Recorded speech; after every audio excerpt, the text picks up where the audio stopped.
Miranda Lambert walked onto the set of The Kelly Clarkson Show to the sound of loud, enthusiastic applause, the kind that rolled through the audience like a wave.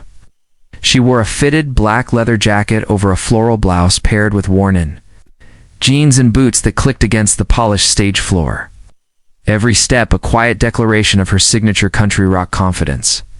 Kelly greeted her with a big smile and a warm hug, the two women exchanging a few friendly words as they settled into their seats on the bright, colorful couch. The opening minutes of the interview were smooth and lighthearted. They laughed about Miranda's love for rescue animals, swapped funny tour stories, and teased each other about who had the more chaotic dressing room on the road. The audience was eating it up, clapping and laughing on cue. But underneath Miranda's easy grin, there was a flicker of guardedness. She had done enough of these shows to know that interviews could turn in an instant, especially when the host decided to chase a more memorable moment for the cameras. Kelly, shuffling through her cards, seemed to hesitate before her next question, glancing at the audience before locking eyes with Miranda. So she began with a playful lilt. "You've been in the headlines a lot this year, and not just for your music." The audience gave a knowing murmur, already leaning forward. Miranda kept her smile in place, though her posture straightened slightly. "Headlines are part of the gig," she said evenly. Kelly chuckled. "Sure, but some of them have been, well, pretty fiery." A ripple of laughter moved through the audience, but Miranda's eyes narrowed just enough for the cameras to catch. "Fiery's one word for it," she replied. The exchange was still wrapped in smiles, but the shift in energy was undeniable. A subtle tightening of the air that hinted at sparks waiting for the right moment to ignite. Kelly's smile held steady, but her tone had the kind of careful curiosity that often hides a sharper point. "Oh, you've never been shy about speaking your mind," she said, leaning forward slightly, "and that's part of why people love you. But it's also why you've been at the center of some, let's say, passionate conversations online lately." The audience chuckled knowingly, clearly aware of the social media storm she was referring to. Miranda gave a short laugh, though it was more controlled than carefree. "Passionate conversations? That's a polite way to put it," she said. Kelly grinned. "I try. But you know that incident during your Las Vegas show where you stopped mid-song to call out some fans taking selfies? That one really got people talking." The crowd reacted with a mix of laughter and murmurs, leaning forward as if waiting for Miranda to address it. Miranda's eyes flashed with something sharper now, though her voice stayed level. "I said what I felt in the moment," she replied. "I was pouring my heart into that song, and I wanted people to listen. It wasn't about embarrassing anyone." Kelly nodded, but she didn't let the topic go. "Sure, but some people thought it came across as, I don't know, a little confrontational." The audience let out another soft murmur, and Miranda's posture shifted, one leg crossing over the other, her hand resting firmly on her knee. "Sometimes telling the truth looks confrontational to the people who don't want to hear it," she said. The line drew a few approving claps from the crowd, but the tension was building, subtle but steady. Kelly tilted her head, the glint in her eyes suggesting she was circling for a bigger reaction. "I get that," she said, "but do you ever worry that moments like that make people focus on the drama instead of the music?" Miranda's smile tightened, and though her voice stayed calm, the firmness was unmistakable. "People will focus on whatever gets clicks," she said. "That doesn't mean I have to change who I am to make them comfortable." The applause this time was louder, but there was a buzz underneath it, the audience sensing that this conversation had just taken its first real step towards something more charged. The air in the studio was shifting now, and even the audience seemed to sense they were no longer just watching a friendly chat. Kelly, perhaps emboldened by the crowd's reactions, leaned in again. "Okay, but Miranda, you have to admit you've had a few of these moments over the years," she said, her tone light but edged. "Award show, speeches, interviews, even social media posts. There's a pattern of you calling people out. Do you think that's just part of your personality, or is it something you could maybe dial back?" The crowd gave a low, collective "Oh," and Miranda's smile didn't waver, but the set of her jaw told a different story. "I think speaking up when something matters to you isn't a flaw," she said, her voice smooth but firm. Kelly chuckled softly, shaking her head. "I'm not saying it's a flaw, I'm just wondering if you think it sometimes overshadows the music." Miranda tilted her head slightly, her eyes steady on Kelly. "The music's still there for anyone who wants to hear it," she replied. "If they choose to focus on something else, that's their choice, not mine." The audience clapped again, though this time it felt less like casual support and more like they were rallying behind a point being made. Kelly, sensing the energy, decided to press just a little more. "I get that, but you've got to know that when you say things the way you do, people are going to react, and not always kindly. Does it ever get exhausting?" Miranda let out a short laugh, though it was more of a release of tension than amusement. "It gets exhausting when people act like women in this business aren't allowed to be direct," she said, her tone landing like a dart. The audience broke into a mix of applause and murmurs, some clearly taken aback by how pointed her words had become. The co-host, who had been mostly silent, glanced between them as if weighing whether to step in. Offstage, a producer gave a small move along signal, but Kelly's eyes stayed locked on Miranda. Her curiosity now mixed with something more competitive, and though Miranda was still sitting back on the couch, one booted foot tapping lightly on the floor, there was a spark in her gaze. It said she was ready to push back harder if the conversation went 1 inch further into territory she didn't.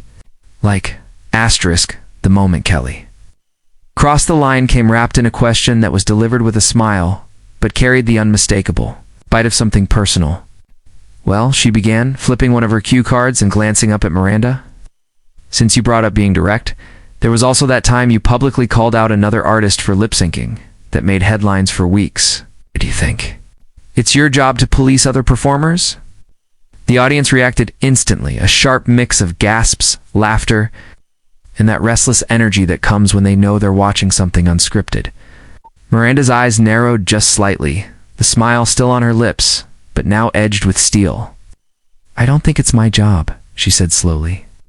"But I do think if we're charging people money to hear us sing, we should actually sing."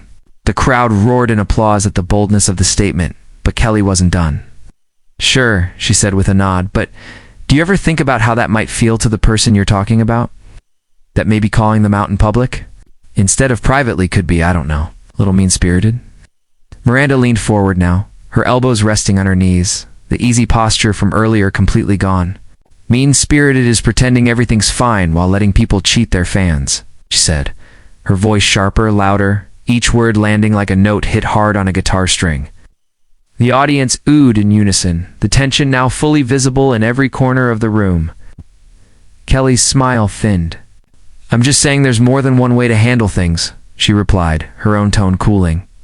Miranda's gaze didn't waver. "And I'm saying the way I handled it was the truth, and I stand by it." The applause that followed was mixed with murmurs. The studio split between those who admired her bluntness and those who seemed stunned by the heat of the exchange. The co-host tried to interject, but both women were leaning in now, the conversation stripped of its earlier politeness. Kelly's voice lowered, though the sharpness remained.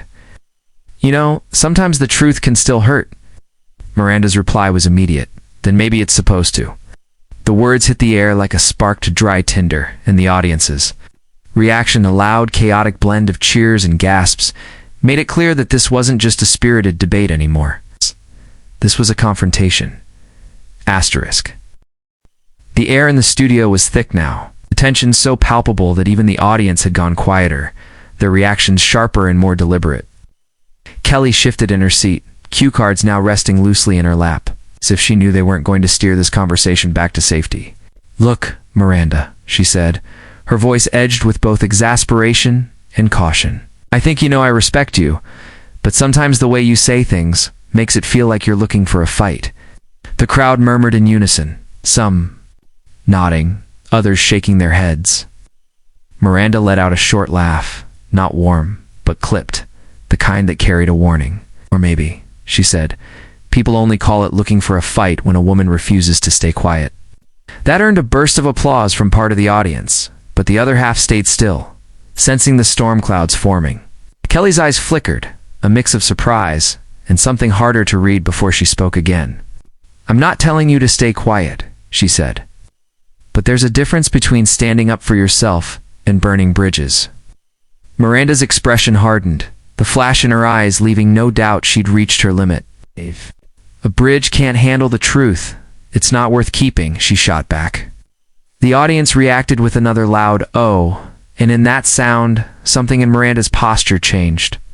She sat back, exhaled through her nose, then slowly reached for the microphone clipped to her jacket. The movement alone drew gasps from the audience. Kelly leaned forward quickly, one hand lifting as if to stop her. "Wait, what are you doing?" Miranda stood, unclipping the mic with practiced ease and wrapping the cord loosely in her hand. "I'm done," she said simply, her voice low but resonant. The crowd was split between shocked silence and murmured excitement. Phones already appearing in the air as audience members tried to capture the moment. Kelly's voice rose slightly, tinged with urgency. "Miranda, come on. We still have more too." But Miranda was already stepping away from the couch, her boots clicking sharply against the floor with each deliberate step toward the side stage. The cameras followed her, catching the swing of her leather jacket as she pushed past the curtain into the wings.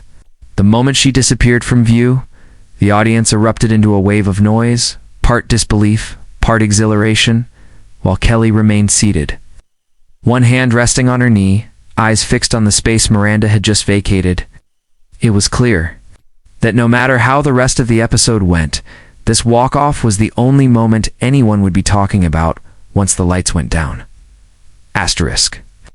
For a moment after Miranda disappeared behind the curtain, the studio felt oddly hollow, as if all the air had been pulled out of the room. The audience's buzz didn't fade, but shifted from excited murmuring to a low hum of disbelief, with people craning their necks toward the wings in case she suddenly re-emerged.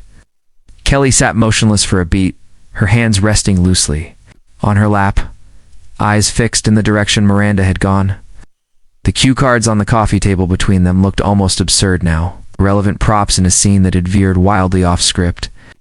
A producer's voice came urgently through Kelly's earpiece, telling her to reset and move forward, but the words sounded far away, dulled by the adrenaline in her veins. She took a breath, forcing a smile that trembled only slightly, at the corners, and turned to face the cameras. "Well, live television, folks," she said, her tone light, but her eyes betraying a flicker of what had just happened. The audience laughed awkwardly, though the sound was patchy, like they were still deciding whether to treat it as entertainment or something more serious. The co-host leaned in, his voice bright to the point of strain. "That was definitely a first," he said, prompting a few chuckles from the crowd. Kelly nodded, glancing briefly toward the wings again before continuing. "Miranda's an incredible artist, and I have nothing but respect for her," she said, her words carefully chosen. "Sometimes conversations get passionate, and that's okay. We'll always be cheering her on." Off-stage crew members were already moving, one heading toward Miranda's exit route, another checking with the control room to see if they should cut the segment entirely in post. But the live audience had seen it, felt it, and there was no erasing that energy. Even as Kelly introduced the next guest, her voice steady and professional, a current of restlessness remained in the room. Some audience members clapped on cue, while others whispered to their neighbors, replaying the confrontation in real time. In the control booth, a producer muttered, "That's our viral moment," while someone else quickly pulled the camera angles for online clips. By the time the show wrapped that afternoon, the conversation wasn't about the music Miranda had come to promote, or the heartwarming rescue dog story from the first segment. It was about the boots clicking against the floor, the leather jacket disappearing behind the curtain, and the look on Kelly Clarkson's face when she realized that Miranda Lambert had just walked off her show live, and without a single glance back. Asterisk.